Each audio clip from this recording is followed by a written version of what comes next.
je vous propose de commencer. Donc, comme vous pouvez le lire dans cette présentation,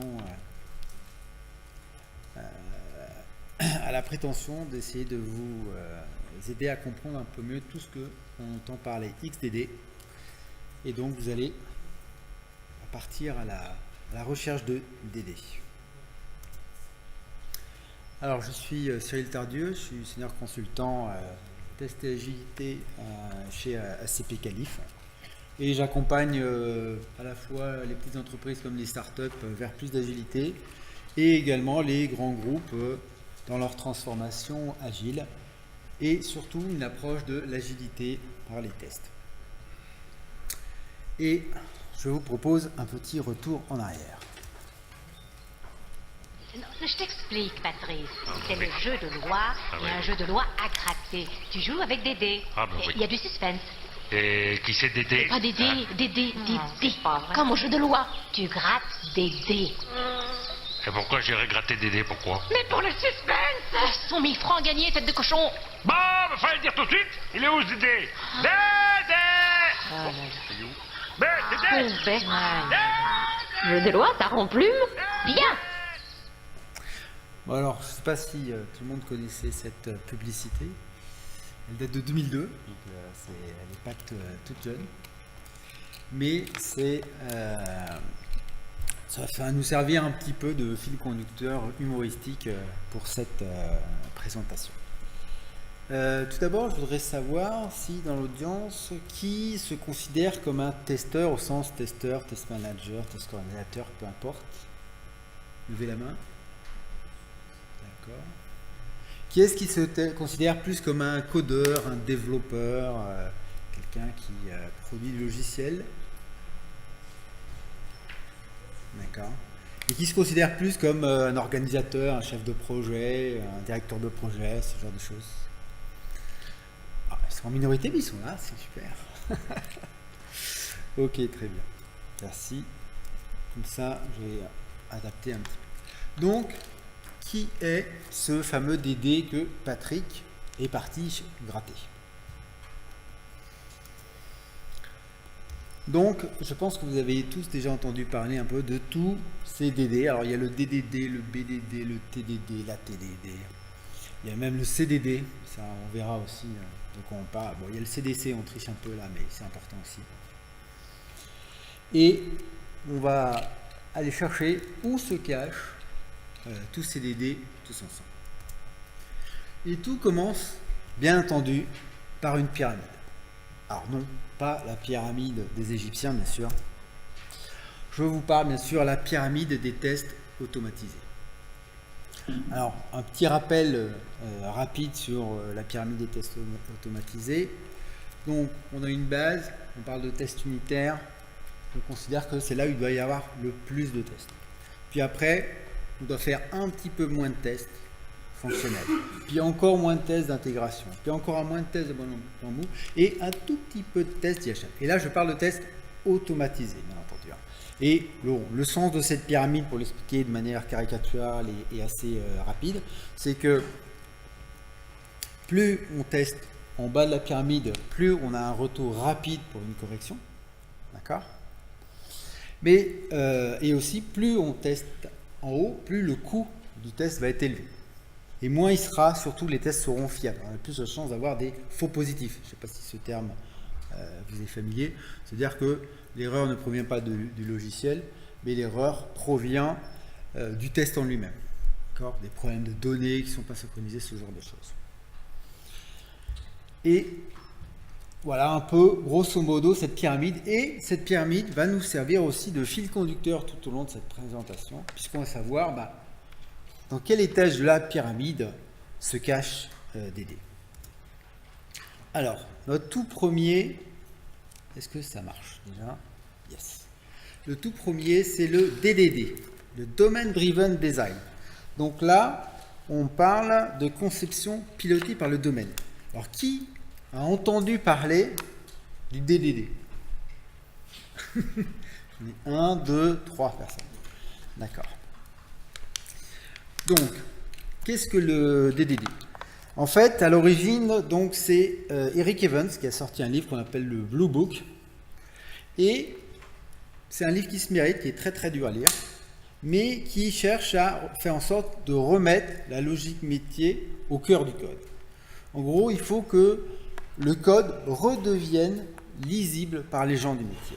Ça, si on a compris ça, on a compris le DDD. Après, il y a des design patterns, il y a des choses compliquées derrière, mais bon, ce n'est pas l'objectif de la présentation d'aujourd'hui. Là, on va juste aborder les grandes lignes. Vous avez aussi le petit schéma rond, je ne sais pas si vous arrivez bien à lire dessus, où la partie centrale, donc c'est la partie du domaine, donc la partie métier, et on parlera de couche, et on va la protéger par une couche applicative, ou dite aussi couche d'anticorruption, pour faire en sorte que le code métier reste bien à cet endroit-là. Alors ça, on en parlait avant, un peu aussi dans les architectures 3/3, on s'est aperçu que on ne le faisait pas bien, ou on le faisait généralement pas longtemps ou pas assez bien. Alors, il y a des gros avantages, c'est que ça facilite la communication, et nous, ce qui nous intéresse le plus en tant que testeurs, généralement, c'est que ça améliore la testabilité, parce que bien sûr, ça améliore la compréhension, et en plus, il y a une bonne isolation. Donc, la couche technique reste côté technique, et la couche métier reste bien côté métier, elle est bien protégée. Et ce qui va faire tout ce liant, c'est l'ubiquitous language. Alors, c'est pas facile à prononcer, surtout quand on a soif. Mais ça a été traduit en français par le langage omniprésent, donc c'est pas non ambigu. Ça veut dire qui est partout, qui a le don d'ubiquité. Donc c'est un langage en fait commun. On veut un langage qui soit le même pour le codeur, donc le même dans le code, que celui qu'utilisent les personnes du métier sur le terrain. Ça paraît comme ça très abstrait, mais c'est extrêmement pratique et on peut avoir des katas justement pour s'assurer que on code bien de manière claire. On va prendre du coup un petit exemple. Dans un schéma classique, on va avoir une modélisation donc par les experts du métier. Ils vont nous sortir des beaux diagrammes UML. Ces diagrammes vont être donnés à l'équipe de développement qui va nous sortir une première version du code, puis une deuxième version, puis une troisième version, puis une quatrième version. Et là, on va s'apercevoir que le code ne correspond plus du tout au modèle. D'accord ? Donc en fait, le code n'est plus représentatif de ce que les gens du métier avaient en tête. Et bien sûr, on se doute bien, c'est beaucoup trop coûteux, à partir d'un certain temps, de revenir remettre à jour ce modèle, remettre à jour ces spécifications d'origine. C'est pour ça que le DDD dit, ça, ce serait une mauvaise pratique. Alors ce que propose le DDD, et là vous allez reconnaître peut-être quelques concepts agiles, c'est justement de faire en sorte que, ensemble, avec un langage commun, les gens du métier et les développeurs vont concevoir le modèle. On va procéder par itération systématique, donc là, je vous le mets de manière séquentielle, mais en fait, on a une boucle, et on va écrire le code, et le code va représenter le modèle, parce qu'il est écrit dans le langage, le code va être le modèle, puisqu'il va être écrit dans le langage du métier. Donc on sera capable, à partir du code, de régénérer les modèles de classe, par exemple. D'accord ? Et on aura une vision claire. Les personnes du métier peuvent s'asseoir à côté du codeur et comprendre ce qui est écrit. Ça paraît difficile, mais c'est une pratique qui est effectivement mise en place et qui est adoptée maintenant. Donc voilà, ça c'est notre premier DD. Alors à votre avis, où se cache DD dans notre pyramide des tests automatisés? Où est-ce qu'il va nous aider, nous, dans les tests? Une idée volontaire? Alors, la réponse, ce serait partout. Parce qu'il s'appuie justement sur le langage omniprésent. Donc en fait, il va aider tous les niveaux de test. Il va apporter vraiment une compréhension globale à comment on va tester. Et ce qu'on va tester et pourquoi on va le tester. Voilà. Donc là, ça c'est notre premier DD. J'ai tapé dans quelque chose là. Notre second DD. Alors là, le TDD, le Test Driven Development. les développements pilotés par les tests. Alors, qui connaît? Ça, c'est beaucoup plus populaire, je pense. Parfait. Il me semble en plus qu'il y a aussi un atelier sur le TDD ce soir. Alors là, le concept vient de Ken Beck dans un livre Extreme Programming Explained, qui est une collection de bonnes pratiques de développement. Ça date, c'est quelque chose qui existe depuis très longtemps, hein, puisque la première version du livre date de 99, la deuxième, il y a eu une réédition, une deuxième version, je dirais, en 2004. Et la grande idée de Ken Beck, c'est de dire, on n'a jamais le temps de tester. C'est vrai, ça arrive toujours trop tard. On n'a plus le temps de tester. Donc, qu'est-ce qu'on va faire? On va écrire les tests en premier. C'est le principe du test first. Comme ça, on sera bien obligé d'avoir des tests à ce moment-là. D'accord? Et ça implique aussi du coup que la conception de l'application est pilotée par les tests. Et pour moi, le plus gros avantage que je vois avec le TDD, c'est que ça oblige à écrire du code testable. Vous ne pouvez pas y échapper. Parce qu'on peut écrire du code juste, intestable. C'est super facile. C'est très très simple. Mais on ne saura jamais s'il est juste. Et surtout, si on casse quelque chose, on ne saura jamais ce qu'on a vraiment cassé. Alors que si on a écrit du code testable, on est tranquille, on est serein. D'accord? Alors, c'est pas forcément facile, ça demande une pratique. C'est enseigné dans les écoles, mais c'est pas encore vraiment rentré dans l'ADN, même si ça devient de plus en plus populaire. D'accord? Donc en fait, quand on pense TDD, on pense test unitaire et on pense code. D'accord? Donc on est vraiment au niveau du code. Et on va voir l'aspect important justement du TDD, c'est cette boucle Red Green Refactor. Alors, le TDD, c'est extrêmement simple sur le principe. Le principe, c'est vous avez quelque chose, un petit bout de code à développer, vous écrivez un test, il va échouer, il est rouge. Pourquoi? Parce que vous n'avez même pas écrit le code. D'ailleurs, en théorie, il ne devrait même pas compiler. Parce que vous appelez une fonction qui n'existe pas. Donc, vous faites en sorte que ce test échoue. Et Ken Beck disait même à l'origine, il criait « red », tout haut, tout fort. Puis, on écrit le petit bout de code, et là, en quelques minutes, puisqu'on écrit un tout petit test, on parle bien de test unitaire à ce niveau-là, c'est un tout petit test, un tout petit bout de code, et là, on le fait passer au vert. Et là, on est sûr qu'on a déjà fait le premier pas vers une fonctionnalité qui marche et qui est testée. D'accord? On refactorise quand une fois, on fait plusieurs fois la boucle, parce que généralement, on veut développer des fonctionnalités ou des fonctions assez grosses. Donc, on va boucler et on va refactoriser pour mutualiser le code et donc simplifier la conception. Donc, il y a vraiment l'amélioration continue intégrée au cœur même du TDD. Là, je vous parle de choses très proches du développeur. Et ils vont me dire, et le testeur en tout ça. Alors oui, c'est le développeur qui va l'écrire, mais rien n'empêche le testeur de relire derrière, vérifier qu'il y a bien eu des tests unitaires écrits, que tous les cas qui sont testables au niveau unitaire ont bien été envisagés, puisqu'en plus ils sont rapides et peu coûteux. Donc il y a quand même un besoin, j'ai envie de dire, au niveau des testeurs, de connaître ce que c'est que le TDD et de pouvoir apporter leur aide aux purs codeurs sur ce sujet-là. Là, rapidement, c'est exactement la même chose, mais montré d'une manière un peu plus schématique, en insistant juste en fait sur le fait qu'une boucle TDD, ça doit prendre 1 à 3 minutes.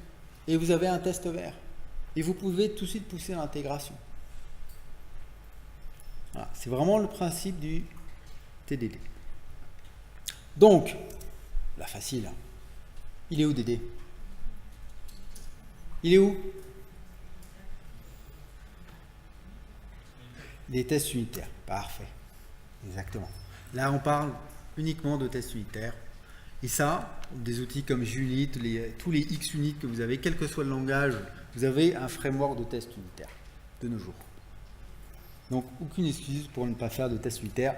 Et encore mieux de les faire en TDD, c'est-à-dire écrire le test avant. Continuons notre recherche TDD. Alors là, vous avez l'ATD et le BDD. Alors, qui est familier avec ces termes? D'accord. Alors, sans vouloir lancer de polémique, pour moi, la TDD est une forme de BD. C'est-à-dire que là, ce qu'on cherche, c'est à tester, on parle de behavior là, donc de comportement. Donc on parle de fonctionnalité. On est déjà à un niveau où on va apporter quelque chose qui fait sens déjà quasiment au niveau du métier. D'accord? L'acceptance test-driven development, là, donc le développement piloté par les tests d'acceptance, là, en fait, ça a été utilisé aussi par Ken Beck, donc on le remercie. Et ça veut dire quelque chose de très précis pour lui, ça veut dire les critères d'acceptance des user stories. Voilà. Donc la TDD est une forme de BDD au niveau des critères d'acceptance des user stories. Donc là, on retrouve ce principe de test first, et on va voir un petit peu dans le détail, c'est ce que vous voyez en haut à droite, la double boucle, puisqu'on va avoir une boucle BDD ou TDD qui va se mettre sur la boucle du TDD. D'accord? Et ça va bien entendu améliorer la testabilité de notre application, puisque on va avoir des tests. On va être obligé d'écrire du code qui passe, puisque le test est là avant, et que impossible de dire je pousse mon code si le test ne passe pas. Donc là, on a une réelle garantie de qualité. Bon, après, on peut avoir des fois des difficultés. Il faut faire vraiment attention à comment on l'utilise, qu'on n'utilise pas mal certains outils, mais c'est la même chose. Il y a des outils de test très adaptés, comme vous avez sûrement entendu parler de Cucumber, ce genre de choses. Qui a déjà entendu parler de Cucumber? Magnifique. Très bien. Vous voyez en détail un petit peu cette double boucle de la TDD et du TDD. Donc en fait, dans votre user story, vous avez des critères d'acceptance. User story, elle est écrite par votre PO. Vous faites une séance d'affinage. On parle des critères d'acceptance. Et là, vous pouvez déjà écrire, le testeur peut écrire déjà des tests d'acceptation pour cette user story. Et bon, une méthode, mais c'est, par exemple, pour vous donner un exemple concret, c'est vous pouvez très bien créer la branche qui correspond à cette user story et d'écrire tous les tests d'acceptation correspondant aux critères d'acceptance. Et lorsque le développeur va dire, hop, je vais m'attaquer à cette user story, il n'a plus qu'à prendre la branche et il a déjà tous les tests. Donc son boulot, ça va être de faire passer tous ces tests. Donc là, on a la garantie qu'on a déjà écrit les tests avant. D'accord? Donc ça, c'est une méthode que je vous propose. Il y en existe d'autres, bien sûr. Et le développeur, il a ça, il a tous ces tests rouges forcément. Et donc, qu'est-ce qu'il va faire? Il va rentrer dans des séries de petits boucles TDD pour développer la totalité du code qui va faire passer au vert chaque test d'acceptation. Voilà les grands principes du BDD appliqué aux tests d'acceptation. Pour vous donner un exemple concret, on retrouve donc à gauche, donc ça c'est un outil JBehave, mais il en existe d'autres, je vous ai parlé de Cucumber, il y a JGiven, Serenity BDD, tout ça. Donc vous écrivez donc en langage vraiment utilisateur final votre critère d'acceptance. Vous pouvez utiliser le Gherkin, le given when then, comme on dit. Et vous aurez un code glue qui sera vraiment dans l'IDE du développeur, qui va faire le lien entre ces phrases qui sont en langage purement textuel, en langage naturel on dira, et le code. Donc là vous avez un exemple en Java, je pense. Voilà. Et du coup, on va directement tester le code au niveau des critères d'acceptance. Alors, où est DD? Où est ce DD-là dans notre pyramide des tests automatisés. Parfait. Exactement. Hein, on a bien vu où on était. On est vraiment au test des fonctionnalités. C'est parfait. Alors, le DD suivant. Le CDD. Alors non, ce n'est pas le contrat à durée indéterminée. On parle aussi de CDC. Là, c'est lorsque justement on va utiliser en fait les contrats au niveau des interfaces.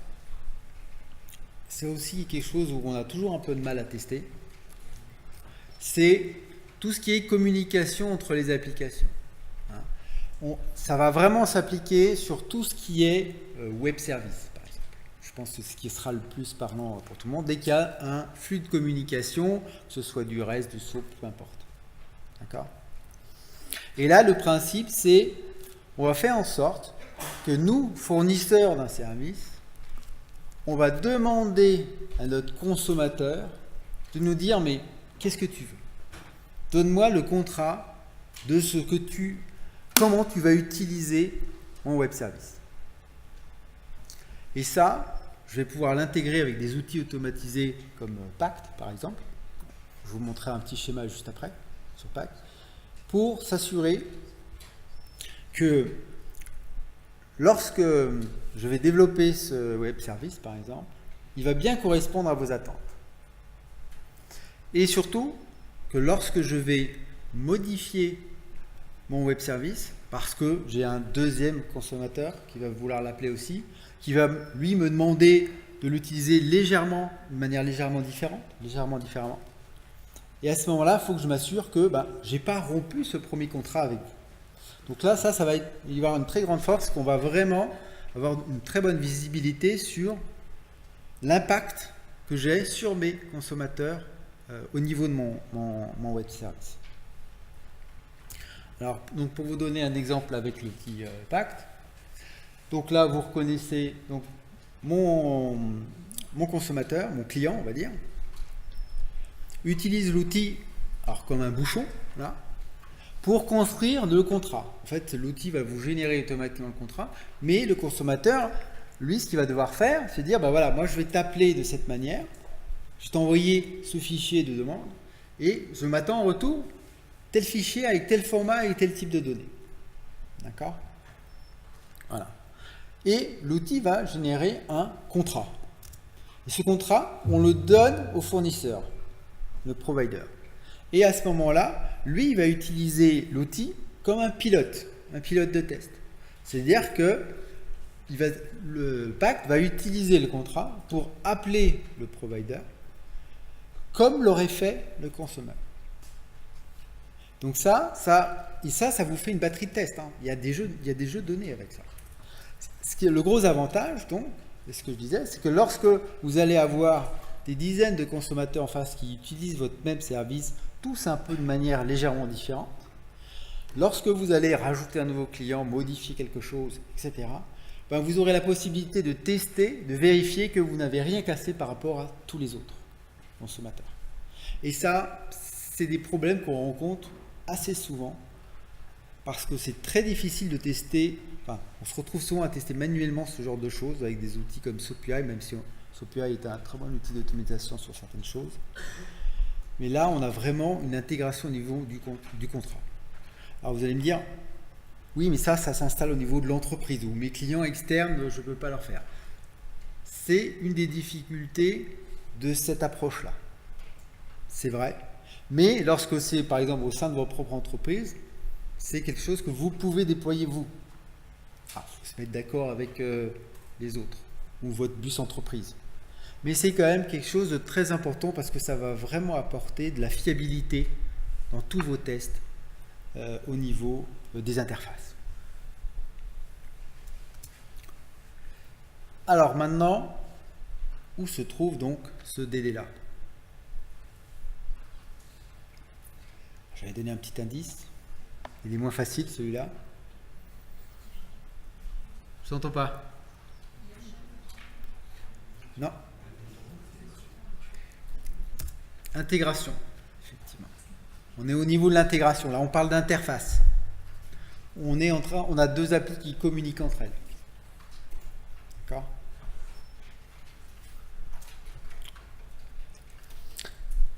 Alors, voilà à peu près les DD que je vous ai présentés. J'en ai plus d'autres. Et là, vous allez me dire, mais il manque quelque chose. Vous allez me dire, et les IHM? Et les tests de bout en bout? Qu'est-ce qu'on pourrait proposer pour ces tests-là? Est-ce qu'il n'y a pas de DD dans les derniers niveaux de ma pyramide? Bon, en fait, si. On peut y mettre du BDD. Donc là, par contre, on ne parlera plus d'ATDD, généralement, quoique. Mais rien ne nous empêche, effectivement, d'utiliser du BDD à haut niveau. Même si la pyramide de test nous dit bien, faites attention, faites-en le moins possible, parce que c'est là, on sait que c'est à ce niveau-là. Là, on vous parlait à un moment, il y avait quelqu'un qui avait posé la question sur pourquoi on automatise aussi peu, et on vous a répondu oui, c'est parce qu'il y a beaucoup d'échecs. Pourquoi? Parce que beaucoup d'entreprises se disent, je ne vais pas tester tous les niveaux d'en dessous, le niveau du dessus il fait tout. Donc, je vais automatiser mon IHM, je vais faire plein de tests sur mon IHM, de toute façon ça fait tous les niveaux du dessus. Et puis au bout de 6 mois ils abandonnent, parce que c'est immaintenable. C'est pour ça qu'on a cette représentation de la pyramide des tests pour dire attention, automatiser peu, et il y a une très bonne stratégie de test d'automatisation pour le haut de la pyramide. Donc on peut utiliser le BDD aussi à ce niveau-là. Et donc pour vous donner un petit exemple, ça c'est un exemple fait avec Serenity BDD. Donc en fait le même test en BDD, il peut très bien être joué au niveau fonctionnel, comme vous avez vu, avec une code glue directement dans le code Java. Mais il peut aussi être plugué au niveau de l'API. C'est-à-dire qu'on a toujours notre critère d'acceptance, mais cette fois-ci, on attaque directement l'application dans un environnement de test. Mais sur une interface, un web service, Sopress, peu importe. Ou bien on peut aussi carrément le plugger sur l'HM. C'est-à-dire qu'on a Serenity BDD qui pilote Selenium, par exemple. Je pense que c'est un outil justement qui est relativement populaire puisqu'il attaque les IHM. Et Serenity va nous donner en plus un très joli rapport. Et ce rapport, en plus, on peut vraiment parler là de documentation vivante, puisque non seulement on a l'assurance que la documentation est à jour, parce que sinon c'est rouge, parce que ça c'est jamais qu'un rapport de test, d'accord, mais en plus ça rappelle tous ces fameux critères d'acceptance. Donc on sait exactement ce qui marche ou ce qui ne marche plus. Et lorsque quelque chose passe au rouge, on peut se poser la question de est-ce que c'est rouge, c'est normal, c'est obsolète, ça ne devrait plus marcher comme ça, ou non, on a cassé quelque chose, il faut le réparer. Voilà. Donc là, ce qu'on voit, c'est qu'on peut aiguiller ces tests au dernier niveau aussi de notre pyramide. Mais comme je vous le dis, toujours attention. Donc pour conclure rapidement, on propose 4 règles d'or, on dira. Donc le moins de tests possible en haut, on sait que c'est les plus fragiles. Il faut donc essayer de tester en essayant de faire abstraction de la couche de présentation. C'est comme ça qu'on sera au plus près de la fonctionnalité. Il faut utiliser des outils qui vous permettent de virtualiser ces environnements de test, virtualiser les données.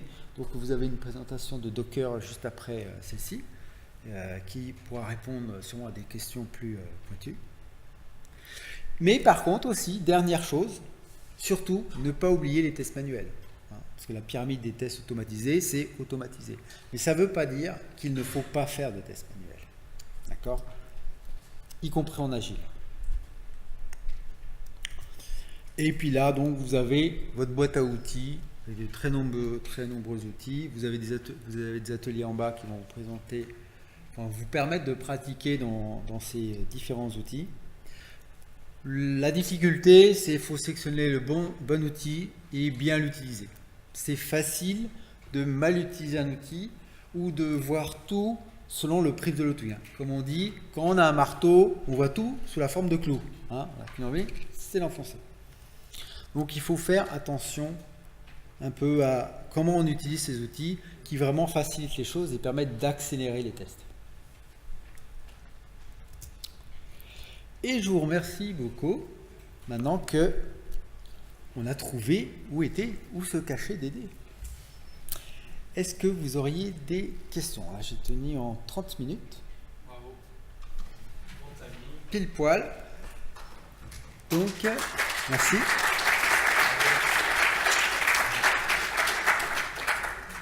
Alors, on nous reste combien de temps pour les questions du coup? On a 5 minutes facile. 5 minutes pour les questions. Alors, qui a une question? Ah, tout en haut. Pardon? MDD. C'est vrai, j'en ai pas parlé. Pardon?